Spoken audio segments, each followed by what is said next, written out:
They will provoke you, then play the victim.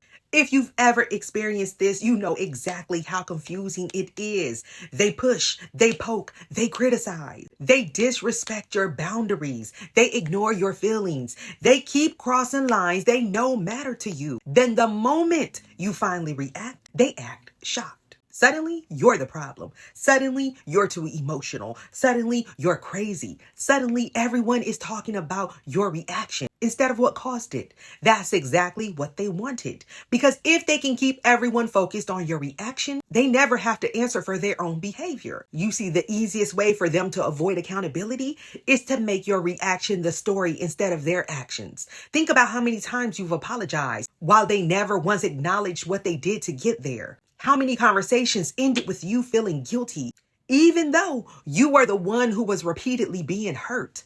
That's what provocation does. It shifts the spotlight. It turns the person causing the fire into the person that's holding the bucket. And their goal was never peace. Their goal was control. Because someone who wants peace doesn't keep creating conflict. Someone who wants peace looks for understanding. But someone who wants control looks for reaction. And there's a huge difference. You see, some people study your triggers, not to avoid hurting you, but to know exactly where to press.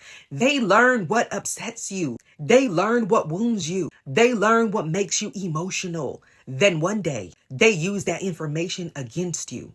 Not because they accidentally crossed the line either, but because they knew exactly where the line was. You see, the people who truly care about you protect your wounds. But manipulative people, they study them. That doesn't mean that every disagreement is manipulation. No. Healthy people can disagree. Healthy people make mistakes. Healthy people lose their temper. But the difference is that healthy people take responsibility while manipulative people make excuses. You see, healthy people want resolution. Manipulative people want control. You see, healthy people can say, I shouldn't have done that. But manipulative people say, you made me do that. Notice the difference? One owns their behavior.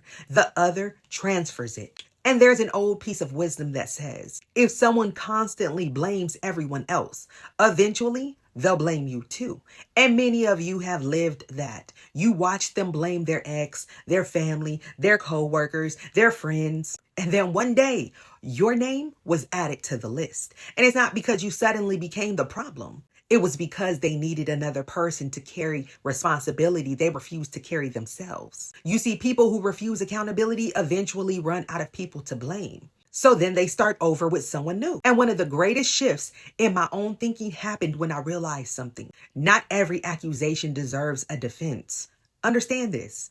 Not every accusation that a person makes deserves a defense. Sometimes the healthiest response is silence. Sometimes the healthiest response is distance. Sometimes the healthiest response is refusing to participate in a game that's designed for you to lose. Because if someone is committed to misunderstanding you, no explanation will ever be enough. If someone is committed to making you the villain, they'll rewrite every conversation just to fit that story.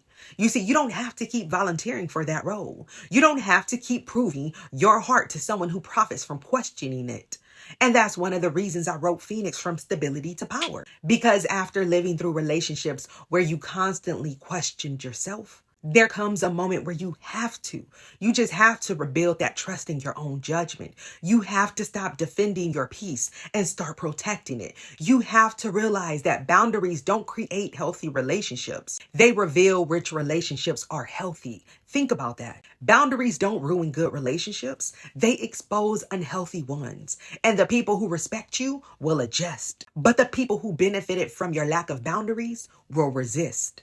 And that resistance tells you everything that you need to know. You see, they will provoke you, then play the victim. But don't let that make you question your reality. Let it sharpen your discernment, because once you recognize the pattern, you stop reacting the same way. You become more calmer, more clearer, more intentional. And it's not because you've become weak, but because you've stopped giving your peace to people who were never interested in protecting it. And that's real power. Peace, blessings, love, and power.